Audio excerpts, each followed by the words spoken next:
नमस्कार दोस्तों, आप सभी का स्वागत है देवेंद्र क्लासेस यूट्यूब चैनल में। उम्मीद है कि आप पढ़ाई कर रहे होंगे, पूरे उत्साह एनर्जी के साथ पढ़ाई करते रहिए। टॉपिक हमारा है आज का मुगल साम्राज्य का, और जैसा कि आपको पता है प्लेलिस्ट में क्लासेस आपको मिल जाएंगी। इससे पहले यदि आपने नहीं पढ़ाया तो पूरा लगभग जितनी मेरी कोशिश हो पा रही है वो विस्तार से या डिटेल्स में मैं पढ़ा रहा हूँ इन टॉपिक्स को, और आप पढ़ते रहिए। संवैधानिक की क्लासों को भी पढ़ते रहिए, और भी टॉपिक्स जो भी हैं आपका जीएस को मजबूत करना चाहते हैं, स्ट्रॉन्ग करना चाहते हैं तो प्लेलिस्ट में जाकर के आप पढ़िए आराम से, ठीक है।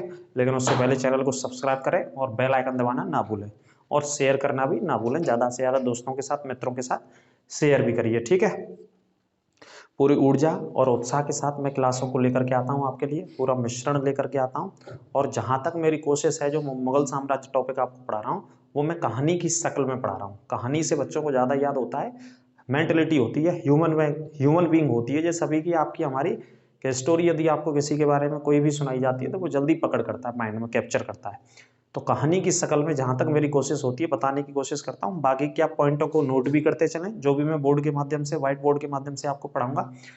तो सभी से आग्रह है और रिक्वेस्ट है हमारी कि ज़्यादा से ज़्यादा आप क्लास को शेयर किया करें, ठीक है। और यदि आप चैनल पर नए जुड़े तो चैनल को सब्सक्राइब अवश्य करें और बेल आइकन दबाना ना भूलें। तो आज का टॉपिक है हुमायूं सेकंड। मुगल साम्राज्य में हुमायूं के बारे में बात कर रहे हैं। पहला पार्ट मैंने पढ़ा दिया है, वहाँ प्लेलिस्ट में से जाकर के आप देख लें। आज सेकंड पार्ट की चर्चा करेंगे। सेकंड पार्ट में हम चर्चा करेंगे महत्वपूर्ण युद्धों की भारत के अंदर और हुमायूं के निर्वासन काल की, ठीक है।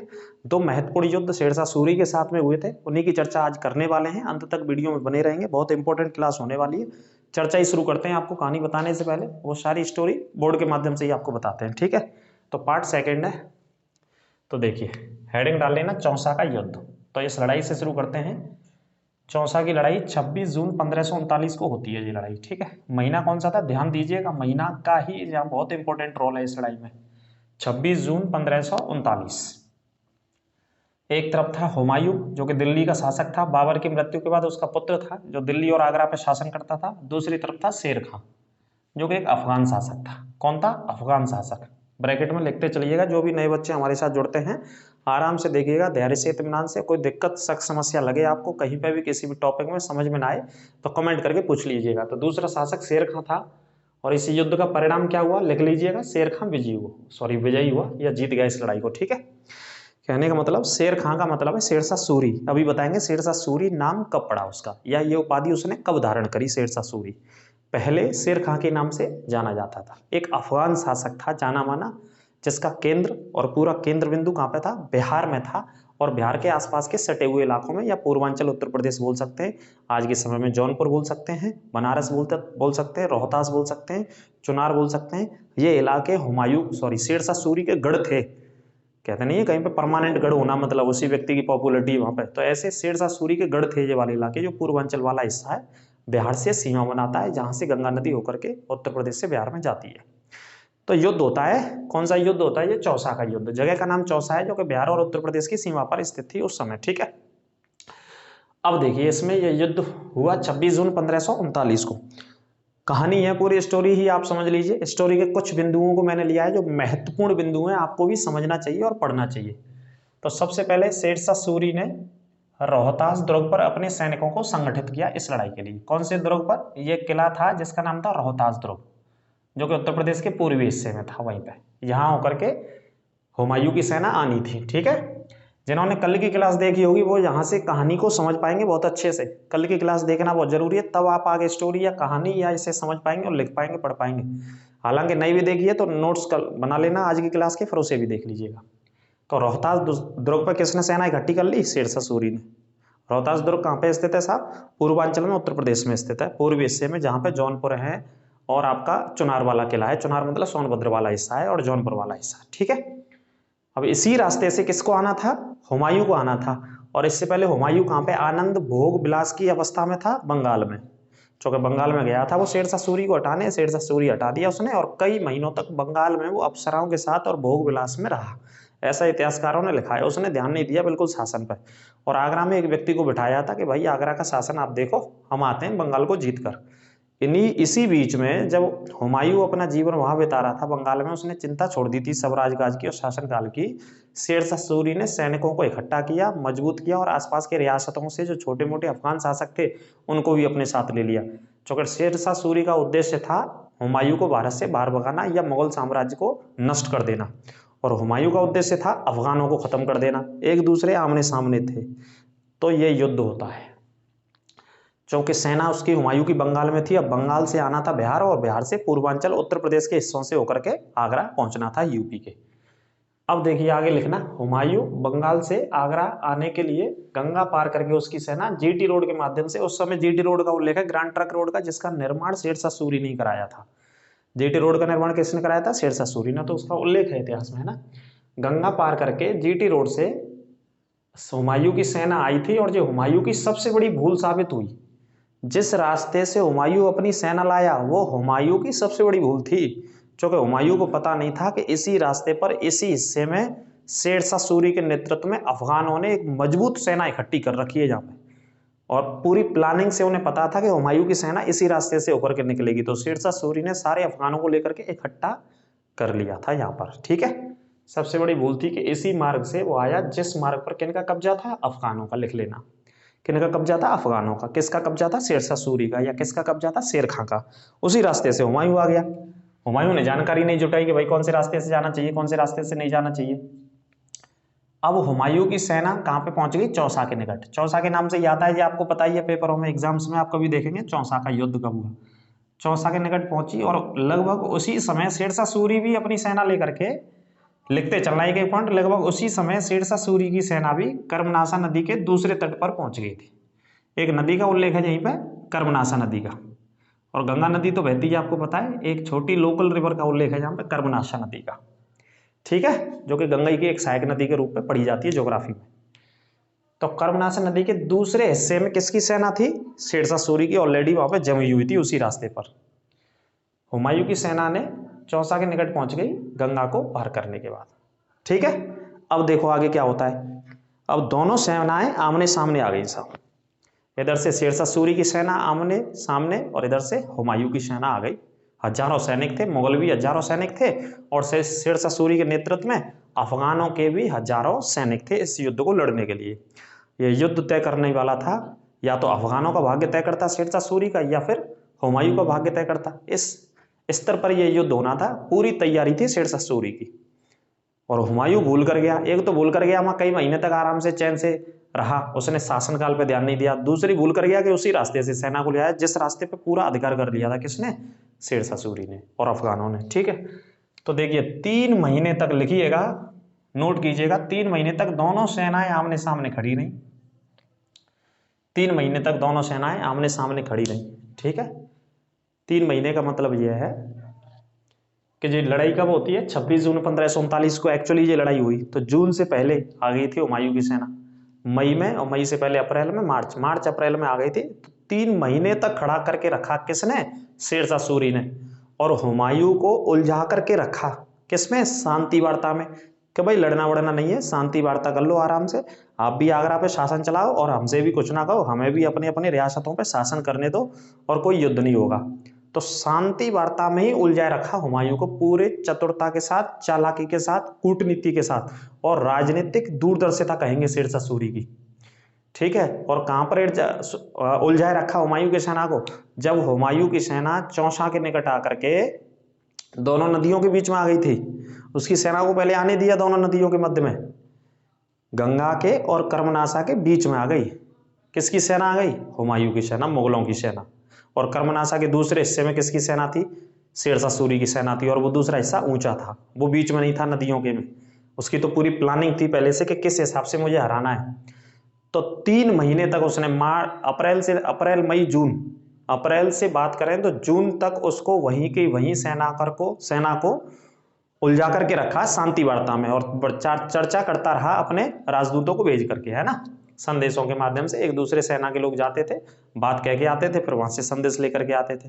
तो इसी चक्कर में 3 महीने निकाल दिए। क्यों निकाल दिए 3 महीने? शेरशाह सूरी को कूटनीति के माध्यम से लड़ना था, ताकत के माध्यम से नहीं लड़ना था। यहाँ पे उसने इंतजार किया वर्षा का और मानसून का, और सेना हुमायूं की ऑलरेडी दोनों नदियों के बीच में आ चुकी थी, हजारों की संख्या में। हुमायूं भी था, वहां पे शिविर भी डाल लिए थे उन्होंने। रात हो जाती तो पी पिवाए के पौआ आराम से मस्ती लेते। सेना में आमतौर पे यही होता है, कहीं पर रात में स्टे कर रही है तो पीते हैं, खाते हैं और अपना सोते हैं आराम से, ठीक है। तो दोनों नदियों के बीच में थी और नदियों का इलाका बहुत नीचे था जहाँ मुगलों की सेना थी। और चूंकि शेरशाह सूरी और शेरशाह सूरी के और उत्तराधिकारी वो वहाँ रह रहे थे, उनको पूरा क्या बोलते हैं, मौसम का या मानसून का पूरा अनुभव था अपने अपने इलाकों का, कि कब वर्षा शुरू हो जाती है जहाँ पे। चूंकि हुमायूं बाबर का पुत्र था, बाबर अफगानिस्तान से आया था, हुमायूं भी उसी के साथ आया था। इन चीज़ों में इन चीज़ों में ज़्यादा कैलकुलेशन नहीं कर पा रहा था। कौन नहीं कर पा रहा था ज़्यादा कैलकुलेशन? हुमायूं, के किस हिसाब से क्या कंडीशंस होती हैं भारत की मौसम की। तो 3 महीने तक यहाँ पे खड़े रहे। तो आगे बात करिए, शांति वार्ता में उलझाए रखा, ये मैंने लिख दिया है। और किसका इंतजार किया? वर्षा ऋतु का, शेरशाह सूरी ने, ठीक है। तो जैसे ही, अब कौन सी नदियों के बीच में मुगल सेना? गंगा और कर्मनाशा नदियों के बीच में थी, ये नोट कर लेना, ठीक है। जैसे ही वर्षा शुरू हुई तो नदियों में पानी बढ़ेगा भाई साहब, आपको पता ही है। मानसून आप देखते हैं टीवी में, अखबारों में, जब उत्तर भारत में वर्षा होती है तो नदियां उफान पे होती हैं, और नदियां उफान में होती है तो बाढ़ आती है आसपास के हिस्सों में। और जब दो नदियों के बीच में कोई हजारों लोग हैं और सेना हो तो वो तो डूबने ही डूबने। तो जैसे ही वर्षा हुई बहुत तेजी से जून के महीने में आकर के, और दोनों नदियों का पानी उफान पे आया तो मुगल सेना डूबने लग गई। जिसको शेरशाह सूरी चाहता था वही हो गया। और इस चीज पर हुमायूं ने और हुमायूं की सेना ने कोई ध्यान नहीं दिया, उसे उलझाए रखा शांति वार्ता के चक्कर में कि आप रहिए यहाँ पे और कोई लड़ाई नहीं करनी है, आपको जहाँ शासन करना है आप करिए और हमें वहां करना है वहां करेंगे, ठीक है। तो जैसे ही पानी बढ़ने लगा तो मुगल सेना के शिविरों में पानी भर गया और मुगल सेना के शिविर डूबने लग गए। इसी का लाभ उठाया शेरशाह सूरी ने और तुरंत आक्रमण कर दिया हुमायूं की सेना पर। पानी भर गया, शिविरों में सैनिक डूबने लग गए, तुरंत आक्रमण कर दिया मुगलों की छावनी में। और बहुत ताकतवर और तेज आक्रमण था, जो कि पूरी रणनीति और प्लानिंग थी शेरशाह सूरी की। इस आक्रमण से, हालांकि यहाँ कहा गया है इतिहासकारों के द्वारा कि हुमायूं ने फिर भी बहुत ताकत से लड़ाई लड़ी शेरशाह सूरी से और पूरी बहादुरी से इस युद्ध को लड़ता रहा। कौन से युद्ध को? चौसा की लड़ाई को 1539 में। उसने, मतलब ऐसे नहीं पानी भर गया तो हार मान जाए जो शासक है, जिसको लीड कर रहा है एक बहुत बड़ी सेना को वो, ठीक है। सेना तो डूब रही थी, सेना का मनोबल तो हताश हो गया था, नीचे गिर गया था, लेकिन हुमायूं उस सेना को बढ़ाता रहा और चढ़ाता रहा अपने साथ से, ठीक है।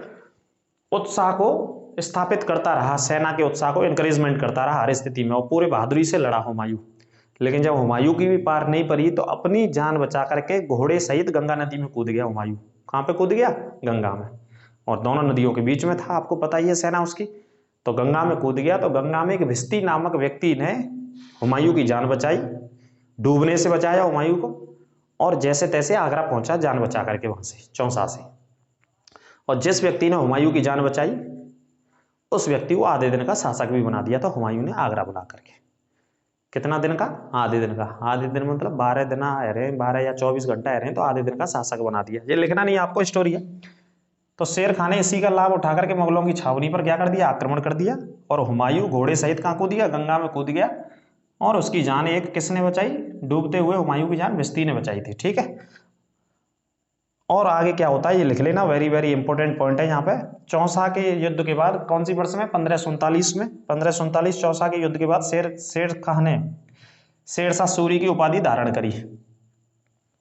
काय की उपाधि धारण कर ली? शेरशाह सूरी। अब यहाँ से नाम आ रहा है शेरशाह सूरी, ध्यान रखना है ना।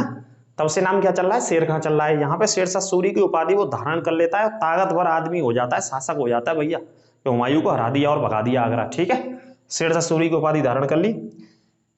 इसी के बाद अपने पुत्र जलाल खां को, एक पुत्र का नाम जलाल खां और एक का नाम कुतुब खां, ये शेरशाह सूरी के पुत्र है, बंगाल पर कब्जा करने के लिए भेजा और बंगाल पर उसने कब्जा भी कर लिया वहां से मुगलों को हटा करके। इसी के बाद शेरशाह सूरी बनारस, जौनपुर और लखनऊ होते हुए कहां पहुंचता है? कन्नौज पहुंचता है, ठीक है। इस युद्ध को लड़ने के बाद 1539 में चौसा में हुमायूं को हराने के बाद शेरशाह सूरी कहां पे पहुंचता है? बनारस पहुंचता है, फिर जौनपुर पहुंचता है, उसके बाद लखनऊ आता है, और लखनऊ के बाद कहां पे आ जाता है? कन्नौज में आ जाता है लास्ट में। कौन आ जाता है? शेरशाह सूरी। और शेरशाह सूरी ने यहाँ पे अपने पुत्र दूसरे पुत्र का नाम है कुतुब खां, उसको भेजा था एक रियासत को जीतने के लिए, एक जागीर को जीतने के लिए, जिसका नाम कालपी। और इस समय बात करेंगे तो जालौन में पड़ती है ये जगह। कहाँ पे पड़ती है? बुंदेलखंड के जालौन में, उत्तर प्रदेश के जालौन में। तो वहां पे भेजा था अपने पुत्र को, कुतुब को, चूंकि उत्साह बढ़ गया था शेरशाह सूरी को हुमायूं को हराने के बाद, उस किले को जीतने के लिए वहां के जालौन के कालपी को। लेकिन कुतुब को घेर करके मुगलों ने हराया और हत्या कर दी उसके पुत्र की। तो अपने पुत्र की हत्या से शेरशाह सूरी को बड़ा गहरा दुख पहुंचा, ये लिखा किताबों में। और अपने पुत्र की हत्या का बदला लेना चाहता था किसी भी हालत में मुगलों से। इस वजह से हुमायूं कहाँ पे पहुंचा?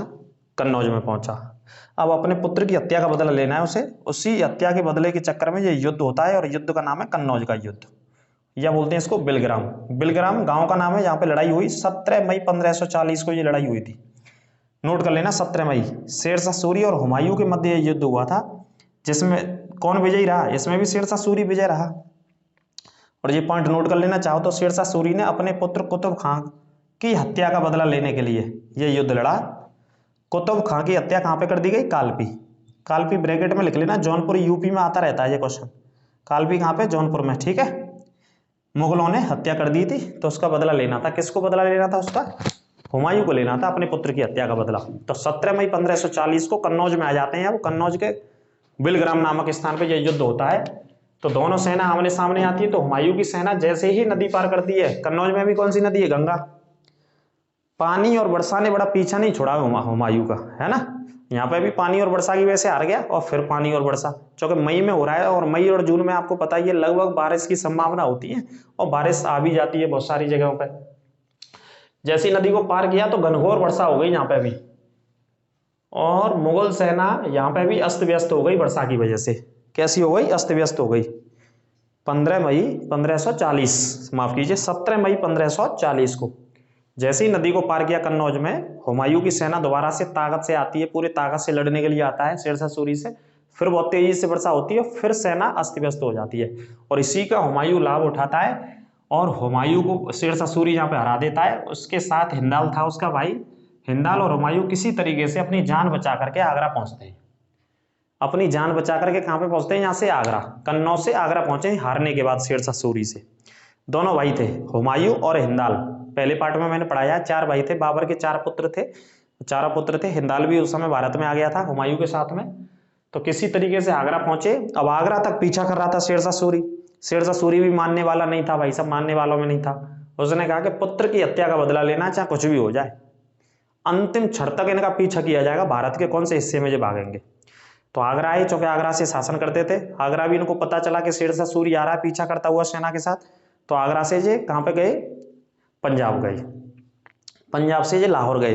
तो शेरशाह सूरी ने पंजाब तक पीछा किया दोनों भाइयों का। फाइनली इनको भारत से बाहर भगा दिया, और भारत से बाहर भगा दिया तो एक बार फिर अफगानों की सत्ता की स्थापना हो गई भारत में। किसकी स्थापना हो गई? अफगानों की। और मुगल साम्राज्य यहाँ पे कुछ समय के लिए खत्म कर दिया गया, समाप्त कर दिया गया, जैसे ही हुमायूं भारत को छोड़ गया। ठीक है। तो हुमायूं का पीछा करते हुए शेर खां कहां तक जाता? मैंने आपको बता दिया, आगरा, लाहौर और पंजाब तक उसने पीछा किया। उसके बाद हुमायूं कहां चला गया? ईरान चला गया था फाइनली। ठीक है। और इसी प्रकार से पॉइंट नोट करके लिखना, भारत में दूसरे अफगान वंश की स्थापना हो गई। भारत में दूसरे अफगान वंश की स्थापना किसने करी? शेरशाह सूरी ने। ये पॉइंट नोट कर लेना, आपसे कभी एग्जाम में आ जाए। वैसे तो डिटेल में पढ़ा रहा हूं ये बहुत। दूसरे अफगान वंश की स्थापना करने वाला जो शासक था दिल्ली में, वो कौन था? शेरशाह सूरी। किसको भगा करके की? हुमायूं को भारत से भगा करके। कौन से युद्ध में? 2 युद्धों में, एक चौसा की लड़ाई 39 में, और 40 में कन्नौज की लड़ाई के बाद। ठीक है, ये पॉइंट नोट कर लेना। अब हुमायूं चला गया बाहर, अपने भाइयों के पास गया।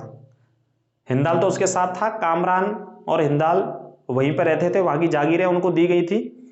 तो उसने मदद मांगी अपने भाइयों से, कामरान से मदद मांगी, हिंदाल से मदद मांगी। हिंदाल हालांकि साथ में गया था, वहां की रियासत संभालता था, लेकिन किसी भी भाई ने हुमायूं की मदद नहीं करी, और हुमायूं दर दर भटकता रहा, लड़खड़ाता रहा उसका जीवन, और दर दर भटकता रहा।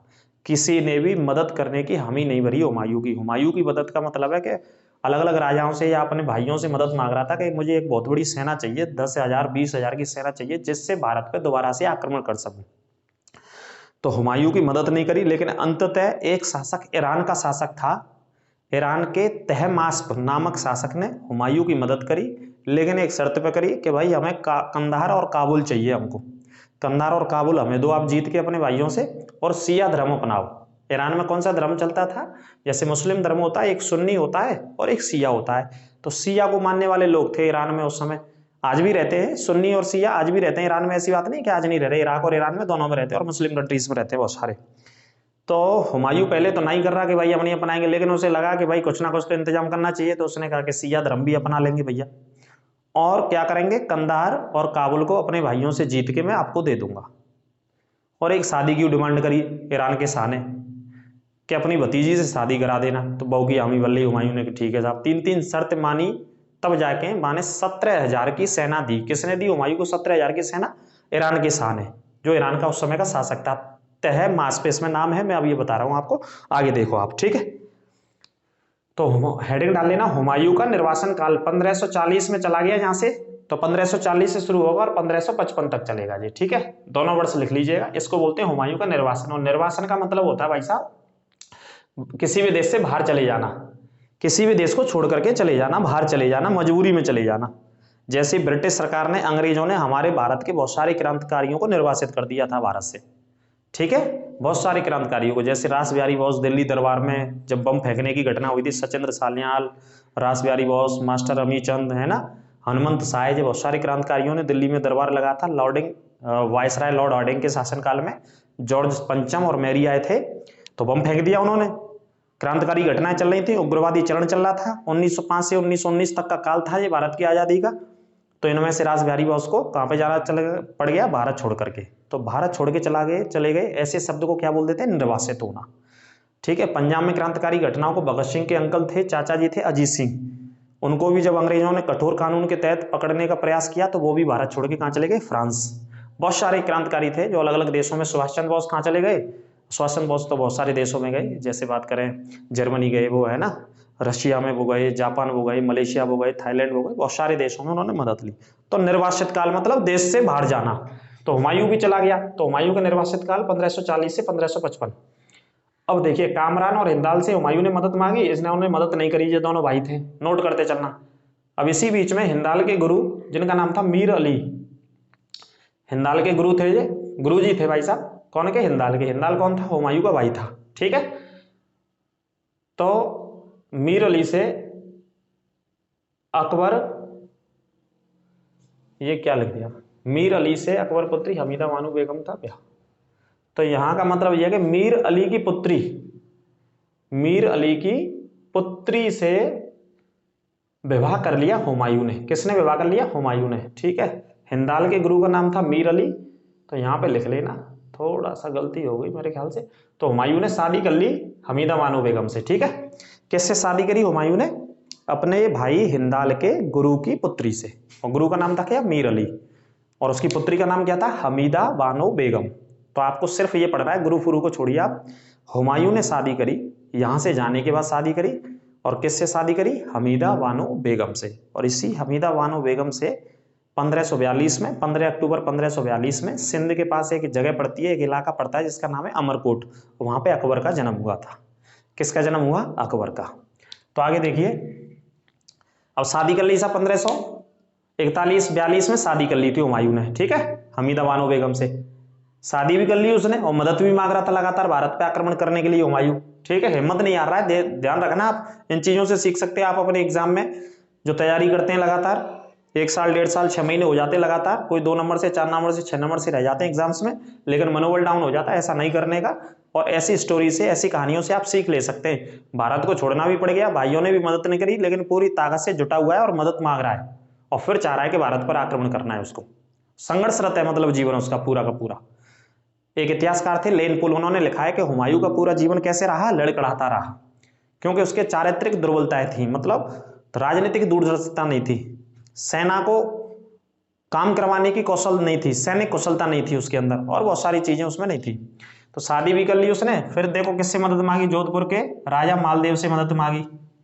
तो उसने मदद मांगने की कह भी दी और कह दिया कि 20,000 सैनिक देते हैं हम आपको। जोधपुर के शासक ने, मालदेव करके शासक थे, उन्होंने कह दिया कि 20,000 सैनिक देंगे हम आपको। कोई वचन चल रहा था इनका और हुमायूं का, पुराना जोधपुर के शासक का आपस में।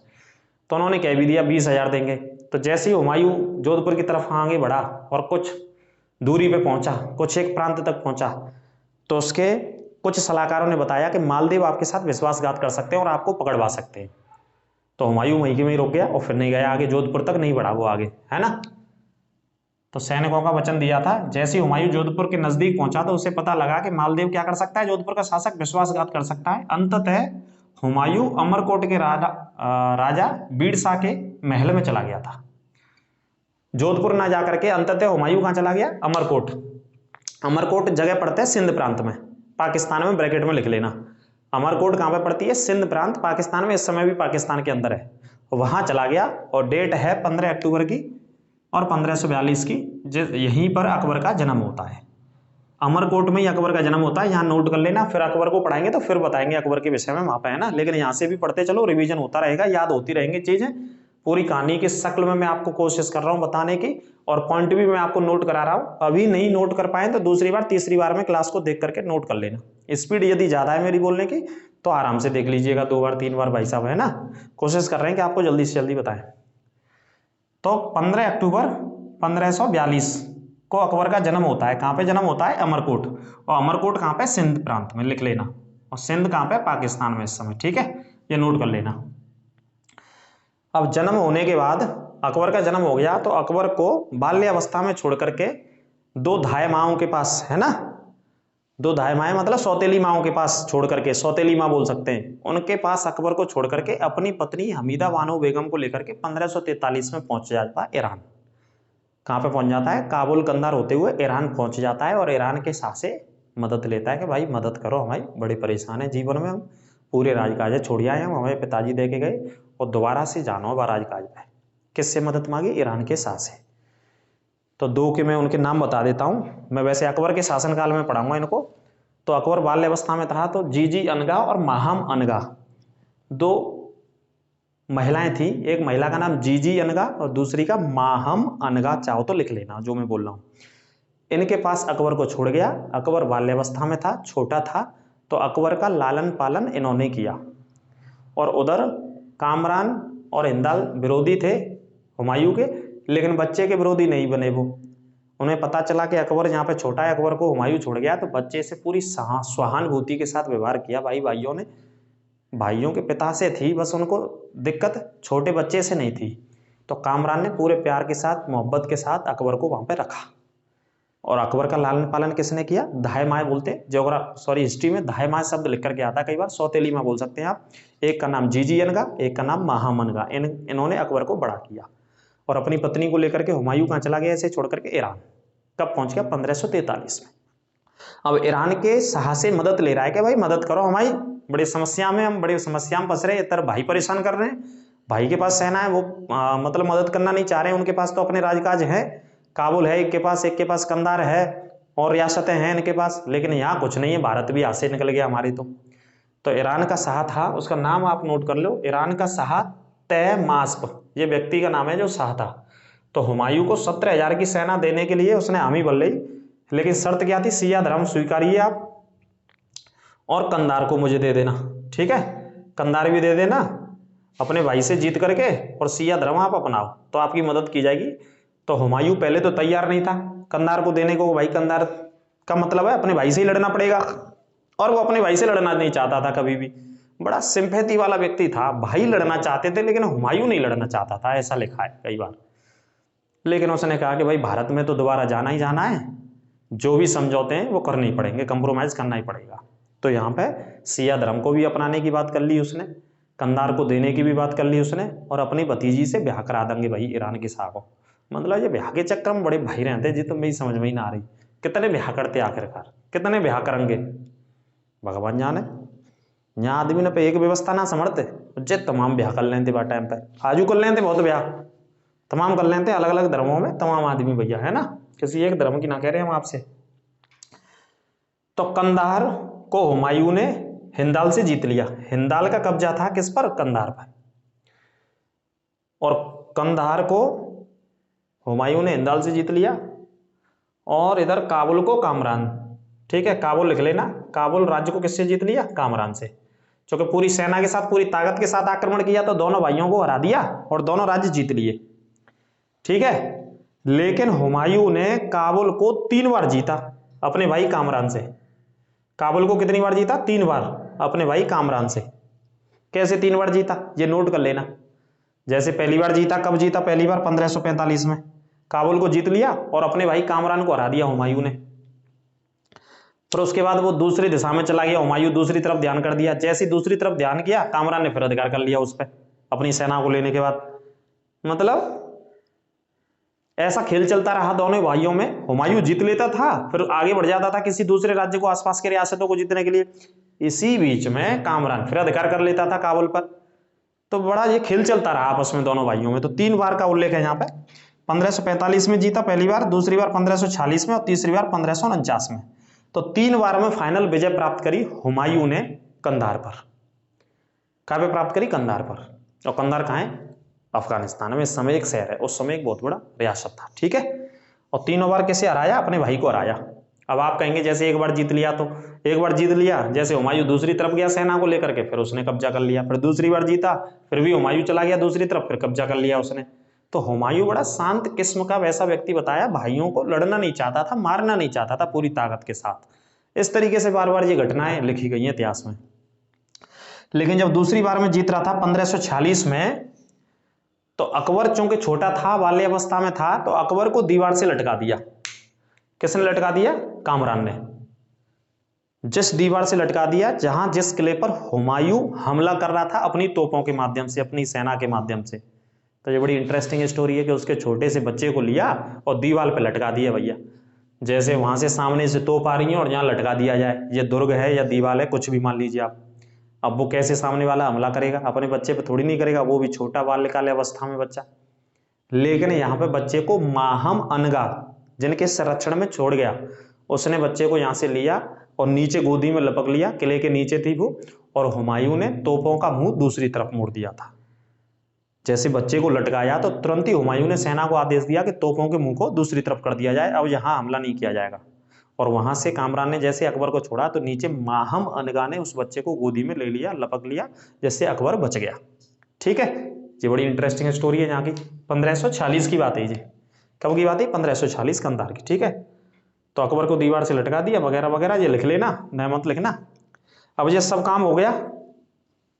अब यहां पर क्या किया हुमायूं ने? पर जब ये नहीं मानने दोनों, तो हिंदाल को एक युद्ध में फाइनली मार दिया और कामरान को अंधा कर दिया था हुमायूं की सेना ने। फिर हुमायूं के आदेश पर फाइनली हिंदाल को मार दिया गया।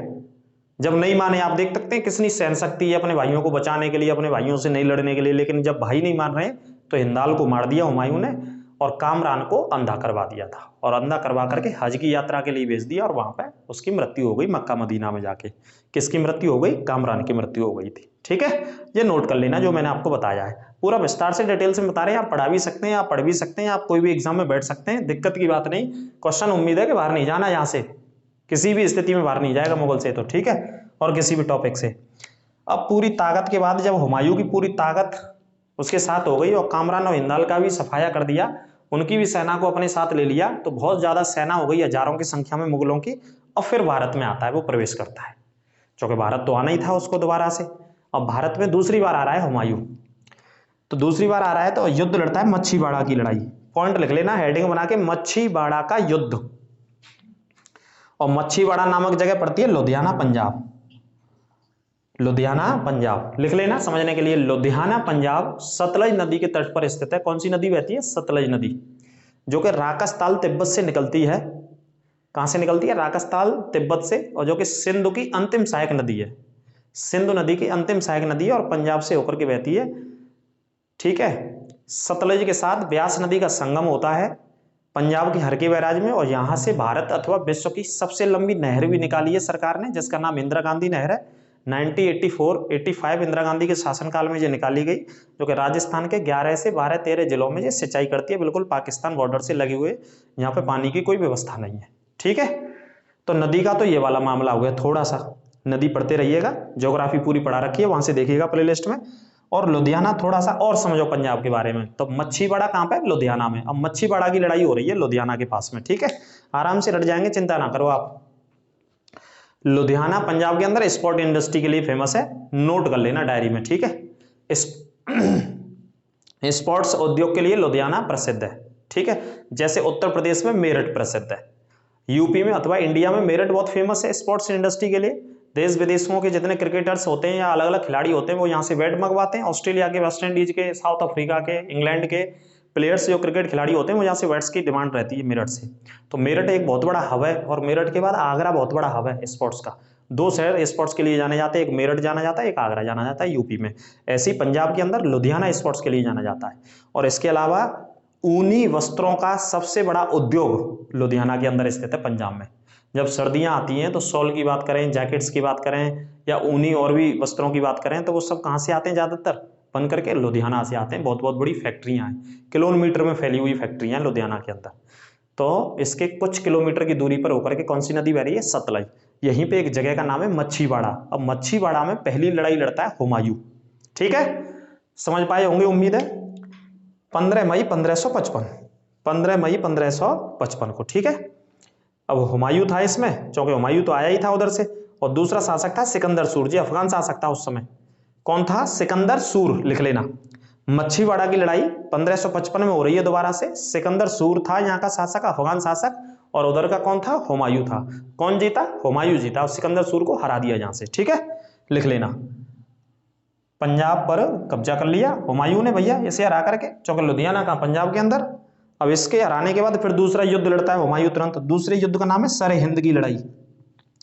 ये भी कहाँ होती है? पंजाब के एक हिस्से में होती है सरहिंद की लड़ाई। ठीक है, ये कब होती है? 22 जून 1555 को। 22 जून 1555 डेटो लिख लो, डेट आनी नहीं है पेपर में, 1555 आनी है। सरहिंद भी आना है, मच्छीवाड़ा आना है। ये डिटेल के युद्ध हैं अगर आप बात करो तो। ठीक है, तो 22 जून 1555 को युद्ध होता है, और इसमें भी कौन था? सिकंदर सूर था।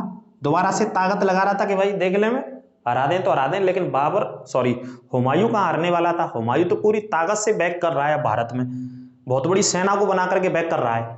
अब इस बहुत बड़ी सेना में आप समझ लो कितने साल लग गए। 40 में गया था और 55 में आया। 40 और 10 50 55 15 साल लग गए हुमायूं को। 15 वर्षों के बाद भारत में वापस आया, तो 15 साल में उसने लंबी चौड़ी ताकतवर सेना बना ली अपने साथ। अपने भाइयों को मार दिया, हिंदाल और कामरान को, उनकी भी सेना उसी के साथ थी। आसपास के छोटे छोटे जागीरदार या रियासतों की सेना भी उसके साथ थी। तो उसको हराना नामुमकिन सा था भाई साहब उस समय अगर बात करें तो। ठीक है, अब लड़ाई होती है तो इसमें कौन जीतता है? हुमायूं जीतता है। कौन से युद्ध को? सरहिंद की लड़ाई को हुमायूं जीतता है। दोनों लड़ाइयां कहां पे हुई? पंजाब में। एक मच्छीवाड़ा का युद्ध लुधियाना के पास, और सरहिंद भी पंजाब में ही हुआ था 1555 में। इस युद्ध को हुमायूं जीतने के बाद भारत में किसका अंत कर देता है? अफगानी सत्ता का।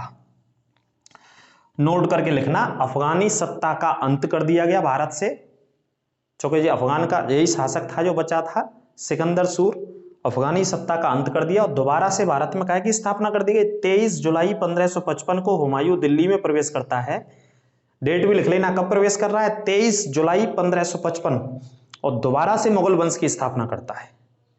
दोबारा से किसकी स्थापना करता है? मुगल वंश की स्थापना करता है दोबारा से। अब इधर से मैं कुछ हटा देता हूं, ये आप नोट कर लेना। कुछ 2-4 पॉइंट और मैं आपको बता देता हूं इसमें। मुगल वंश की स्थापना दोबारा से किसने कर दी? हुमायूं ने कर दी। ठीक है जी।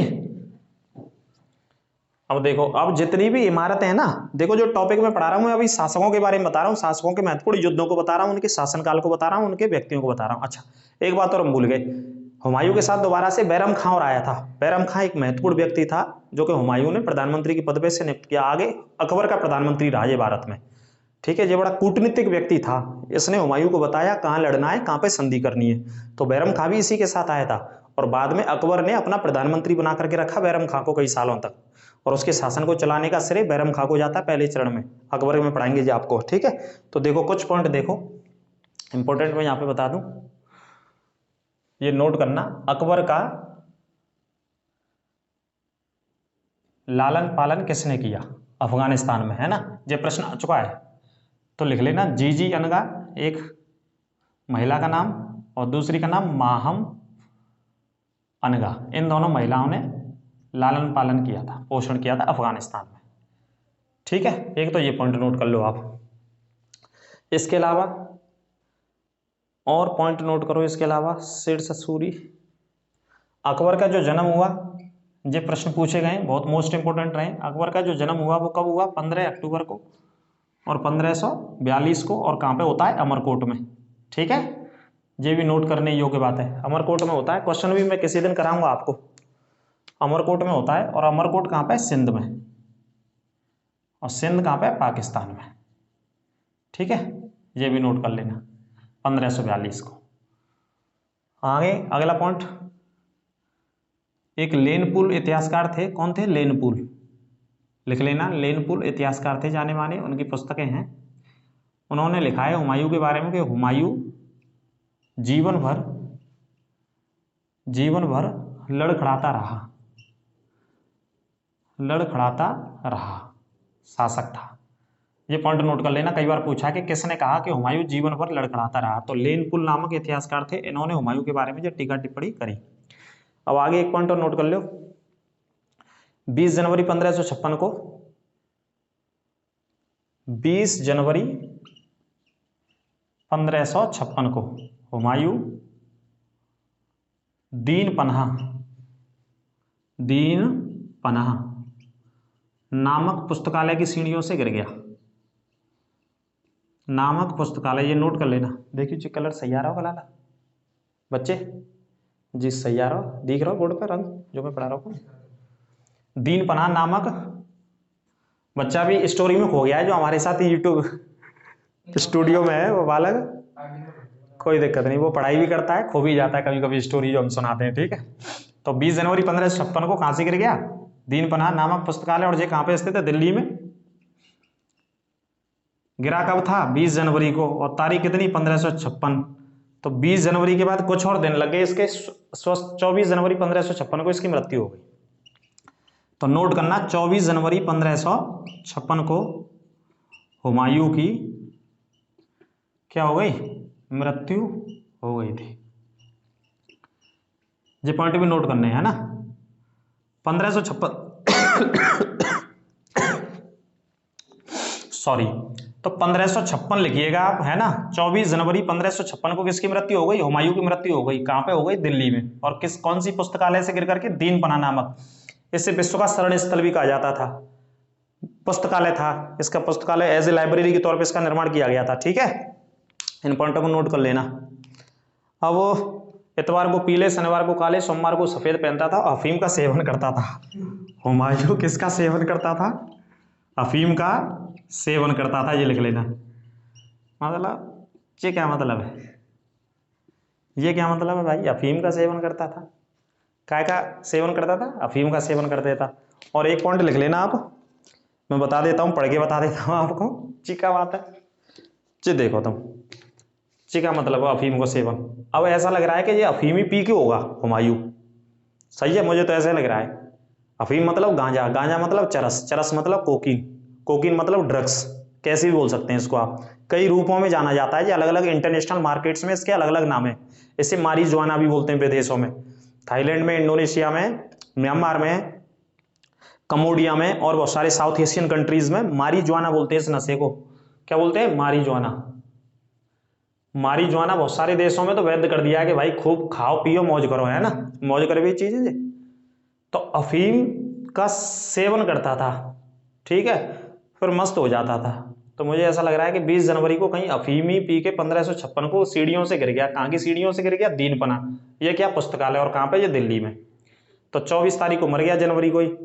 ये अफीम लिख लेना, ये प्रश्न पूछा जाता है कौन सा मुगल शासक अफीम का सेवन सबसे ज्यादा करता था। और एक पॉइंट और है, हुमायूं ज्योतिषी में विश्वास करता था। किस में विश्वास करता था? हुमायूं, लिखते चलो, ये कुछ पॉइंट रह गए बताने के लिए जो पेपरों में आ जाते हैं। ज्योतिषी में विश्वास बहुत करता था, हाथ बात लेकर दिखाता रहता था, करता था। ज्योतिषों की बात मानता था कि जैसे ज्योतिष ने कह दिया कि वही काम होना है। ज्योतिषों के चक्कर में तो हार गया जी, भारत से जाना पड़ गया इसको, है ना। तो ज्योतिषी में क्या करता था हुमायूं? विश्वास करता था पूरा। ये पॉइंट नोट करना, ठीक है। और इसके अलावा इतवार जब आता था तो पीले कपड़े पहन के बैठता था शासन में। इतवार को पीले कपड़े पहन के, स्टोरी है ये, लिखें तो लिख लेना आप। शनिवार को काले कपड़े पहनता था, इतवार को पीले, शनिवार को काले, एवं सोमवार को सफेद रंग पहनता था। सोमवार को कौन सा? सफेद। सफेद रंग हालांकि शांति का प्रतीक होता है, लेकिन जो ज्योतिषियों के कहने पर पहनता था। ज्योतिषी कहते कि ऐसे ऐसे रंगन ने, जैसे आजकल ज्योतिषी होते हैं ना, हो तो जैसे गांव घरों में ज्योतिषी बहुत सारे आ जाते हैं, तो आजकल भी होते हैं प्रोफेसर इतिहास, परंतु इतिहासकार हैं जाने माने प्रोफेसर सतीश चंद्र, वो कहते हैं कि हुमायूं की हार का कारण ये था भारत में। हुमायूं की हार का कारण कौन कह रहे हैं? प्रोफेसर सतीश चंद्र, कि अफगानों की शक्ति का सही से आकलन नहीं कर पाया कि अफगानों की कितनी बड़ी शक्ति है, प्रबल शक्ति है। इस कारण को कौन बता रहे हैं? प्रोफेसर सतीश कुमार। लेकिन इतिहासकार लेनपुल, उन्होंने कहा है कि जीवन लड़खड़ाता रहा, तो ये पॉइंट आपके सामने है, क्लास आपके सामने है, वीडियो आपके सामने है। कोई दिक्कत हो तो आप बताइएगा, अगली क्लास में उसका सुधार कर देंगे। आप यहाँ से नोट कर लीजिएगा पूरी क्लास को, दूसरी तीसरी बार में आराम से लिख लीजिएगा। कहानी की शक्ल में मेरी कोशिश हो सकी है, जितना मैं आपको बता पाया हूँ और बता सका हूँ। इसी तरीके से पूरे डिटेल्स में आपके साथ पूरी ईमानदारी और पूरी निष्ठा के साथ हम पढ़ाते रहेंगे टॉपिक को, और आप नोट्स बनाते रहिए। उम्मीद है कि आप जितने भी हमारे साथ जुड़ रहे हैं, और चैनल को शेयर ज़्यादा से ज़्यादा कर दिया करो भाई साहब, और ज़्यादा से ज़्यादा बच्चे जुड़ा करो।